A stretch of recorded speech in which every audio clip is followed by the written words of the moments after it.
Hello, in this video I will show you how to enter recovery mode on INFINIX Note 11 Pro.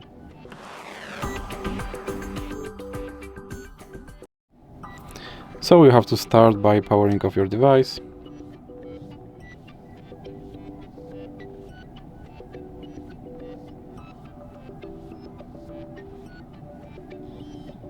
And now when your device is completely powered off, you have to press power button and volume up button at the same time and hold it for a few seconds.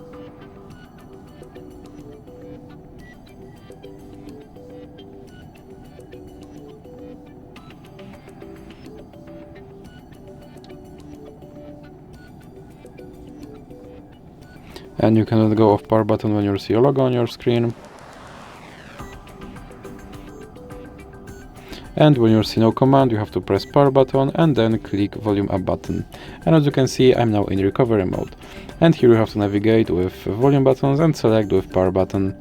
So that's it for this video. If you liked it, please remember to leave a like and subscribe.